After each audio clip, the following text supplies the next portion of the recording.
ለቴዲ አፍሮ መልስ ምት ነው የተባለው የሙዚቃ ስራ የመንሱር ጀማል የ500 ሺህ ብር ዘረፋ የተዘረፈው ቲክቶከሩ ናሆም ፎንቲ በ24 ሰዓት የተለቀቀው የኢትዮሪካ አልበም መልስ ምት አነጋጋሪ ሆኗል። ጤና ይስጥልን የምንወዳችሁ በዛሬው ቪዲዮአችን በመላው ዓለም የሚገኙ ኢትዮጵያውያንን ቀልብ የሳበውን የድምጻዊ ቴዎድሮስ ካሳሁንን ኢትዮሪካ አልበም መውጣት ተከትሎ የተከሰቱ አበይት ክስተቶችን በዝርዝር እንመለከታለን። ድምጻውያኑ ገላና ጋሮምሳና ዮሳን ጌታሁን ለኢትዮሪካ አልበም የሰጡትን የሙዚቃ ምላሽና በማህበራዊ ሚዲያ የተቀሰቀሰውን ውዝግብ እንዲሁም ደራሲ በእውቀቱ ስዩም እግዚአብሔር ከሟርተኛ ይልቅ ዘፋኝን ይረዳል በማለት ለነብይ ሱራፌል የሰጠውን ምላሽ እናጋራችኋለን። በመጨረሻም በቲክቶከሩ ናሆም ፎንቲና በመንሱር ጀማል መካከል የተፈጠረውንና ብዙዎችን አጀብ ያስባለ አልፎም ያስቆጣውን የ500 ሺህ ብር የማጭበርበር ጉድ ይዘንላችሁ ቀርበናል።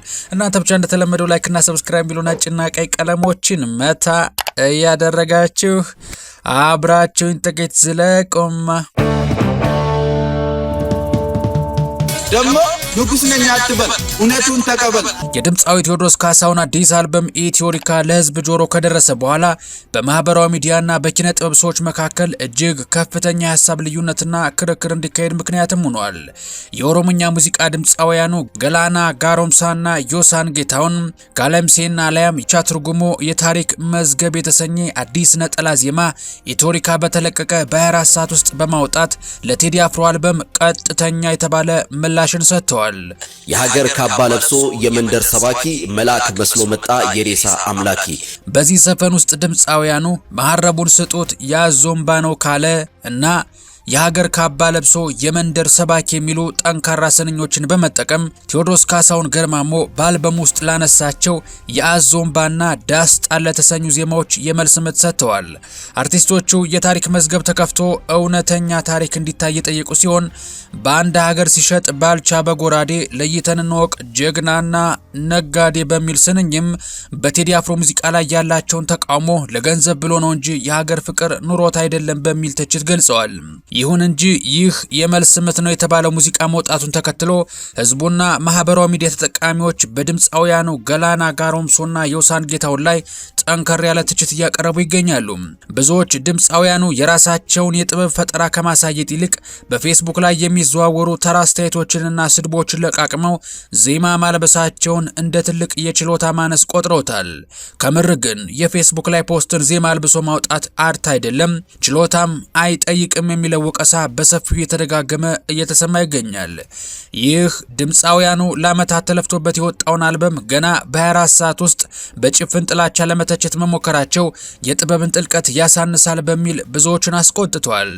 በተለይ በቲክቶክ መንደር ላይ የሚደረገው የሐሳብ ፍጭት እጅግ መራርና ጽንፍ የረገጠ መልክ ይዟል።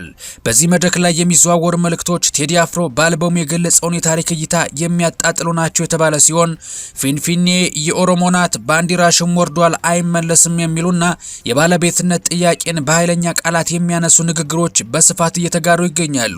እነዚህ ወገኖች ለአርቲስቱ ያላቸውን ጥላቻ በግልጽ ከመግለጽ ባለፈ ከፈለክ በንዴት ሂድና ተሰቀል ለገመድ ስፖንሰር እንሆናለን እስከሚል ተራ የቃላት ጥቃት እስከማድረስም ደርሰዋል። በተጨማሪም በዚሁ በማህበራዊ ሚዲያ ላይ የሚደረገው ክርክር የሙዚቃ ንጉስ የሚለውን ስያሜ ለቴዲ አይገባም የሚል ሀሳብ የያዘ ሲሆን ብዙዎች ቴዲ አፍሮን ንጉስ ብለው ከሚጠሩት አድናቂዎቹ በተቃራኒ በቲክቶክ ላይ የሚንቀሳቀሱ ተከራካሪዎች እውነተኛው የሙዚቃ ንጉስና አንበሳ ሃጫሉ ሁንዴሳ ነው በማለት የማንነትና የጥበብ ተምሳሌቶቻቸውን በማነጻጸር የጦፈ የሐሳብ ጦርነት ውስጥ ገብተዋል። የምንወዳችሁ ከዚህ ጉዳይ ሳንወጣ የድምጻዊ ቴዎድሮስ ካሳሁን አልበም ከመውጣቱ በፊት ነብይ ሱራፌል በማህበራዊ ሚዲያ ላይ ባስተላለፈው መልእክት የሚለቀቀውን ዘፈን ገስጨዋለሁ፣ ተቀባይነት እንዳይኖረው ጸልያለሁ፣ ማን ነው የሐሙሱ ፈረስ፣ ማን ነው ሐሙስ ዕለት የሚካደምለት ፈረሱ የሚጋለብለት፣ በሐሙስ ዕለት የሚለቀቅ ሙዚቃ ለክፉ መንፈስና ላጋንንት ነው ማለቱ ይታወሳል። ይህ አስተያየት በወቅቱ በብዙዎች ዘንድ ከፍተኛ መነጋገሪያ ሆኖ እንደነበርም የሚታወስ ነው። ማን ነው የሐሙሱ ፈረስ? ማን ነው የሐሙሱ ጌታ? ይህንንም ተከትሎ ታዋቂው ደራሲና ገጣሚ በእውቀቱ ስዩምም የቴዲ አፍሮን አዲስ አልበም መውጣት ተከትሎ የመጣውን የሃይማኖት መሪዎች ተቃውሞ አስመልክቶ በሰጠው ጥልቅ አስተያየት የቴዲ አፍሮ ስኬት እግዚአብሔር ከሟርተኛ ይልቅ ዘፋኝን እንደሚረዳ ትልቅ ማሳያ ነው ሲል ተናግሯል። በእውቀቱ በታሪካዊ ትንታኔ እንዳመለከተው የጥንት የአክሱም ነገስታት በንግስና በዓላቸው ላይ አንበሳ ገድለው ካበቁ በኋላ በድናግላ ዜማ ታጅበውና ወርቅ እየበተኑ ወደ ቤተ መንግስታቸው መግባታቸው ለጥበብ የነበራቸውን ከፍተኛ ክብር ያሳያል።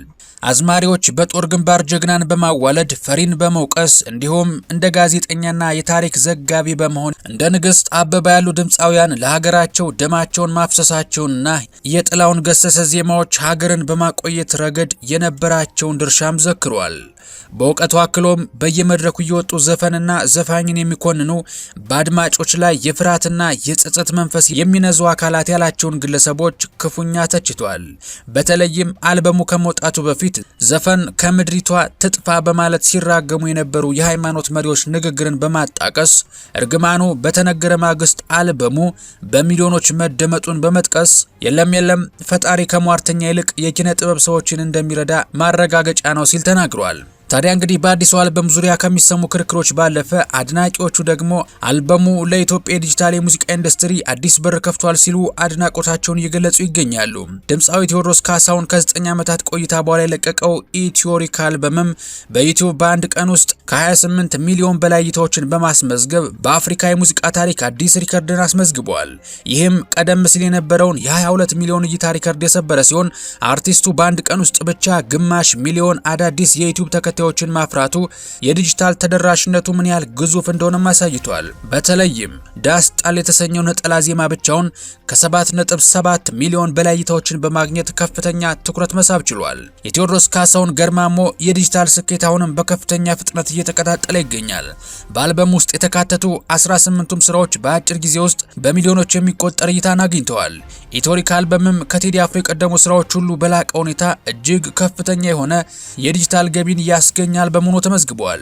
የምንወዳችሁ ሌላው በዛሬው ዕለት በማህበራዊ ሚዲያ ላይ ከፍተኛ መነጋገር የሆነው ሌላው ጉዳይ በታዋቂው ቲክቶከር ናሆም ፎንቲና በባለሀብቱ በመንሱር ጀማል መካከል የተፈጠረው የገንዘብ ውዝግብ ነው። ጉዳዩ የጀመረው መንሱር ጀማል በፊንቴክ ስም የቲክቶከሩን አካውንት የተገደበ ቀን በመስጠት 1 ሚሊዮን ፎሎወር በሰጠው ቀናት መግባት ከቻልክ 500 ሺህ ብር እሰጣለሁ የሚል ቻሌንጅ ይሰጠዋል። ህዝቡም ተረባረበና የተጠየቀው ሁሉ ተሳካ። መንሱር ጀማል በካሜራ ፊት 500 ሺህ ብሩን ለናሆም ሲሰጥ የሚያሳይ ቪዲዮ በማህበራዊ ሚዲያም ተለቆ ነበር። ይሁን እንጂ ከሰሞኑ ይህ በህዝብ ፊት የታየው የ500 ሺህ ብር ሽልማት የውሸት እንደነበር ተጋልጧል። ስለ ፊንቴክ ማጭበርበር መረጃዎችን ሲያጋራ የምናውቀው አወንታ በርሲሳ ይፋ እንዳደረገው መንሱር ጀማል በካሜራ ፊት 500 ሺህ ብሩን ለናሆም ከሰጠው በኋላ ወዲያውኑ መኪና ውስጥ አስገብቶ ሙሉ ገንዘቡን እንዲመልስ አድርጎታል። አወንታ በርሲሳ ለዚህ ድርጊት ማረጋገጫ የሚሆኑ የባንክ ማስረጃዎችን ጭምር ያሳየ ሲሆን ናሆም 500 ሺህ ብሩን ከመለሰ በኋላ የተሰጠው 15 ሺህ ብር ብቻ እንደሆነም ተገልጿል። ቲክቶከሩ ናሆም ፎንቲም ስለ ሁኔታው ማብራሪያ እንዲሰጥ ላይቭ ላይ በተደጋጋሚ በተጠየቀበት ጊዜ ነገሩ እንደሰማችሁት ነው በማለት የተባለው ነገር እውነት መሆኑን አረጋግጧል። በተጨማሪም እውነታው ለሁሉም እንዲዳረስ አወንታ በርሲሳ የለቀቀውን ቪዲዮ በገጹ ላይ ሪፖስት አድርጎታል። ይህ ክስተትም በማህበራዊ ሚዲያ ላይ የሚታዩ አንዳንድ የሽልማትና የበጎ አድራጎት ቪዲዮዎች ለታዋቂነትና ለድራማ የሚሰሩ መሆናቸውን አሳይቷል። መንሱር ጀማልም ከፊንቴክ መጠነ ሰፊ የማጭበርበር ወንጀል ጋር በተያያዘ ከሌሎች በርካታ ታዋቂ ግለሰቦች ጋር በስር እንደሚገኝም ይታወቃል።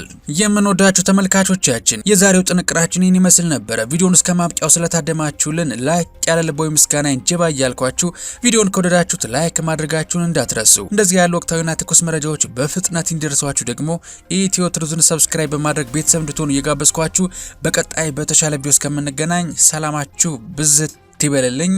ቸር ቆዩልኝ።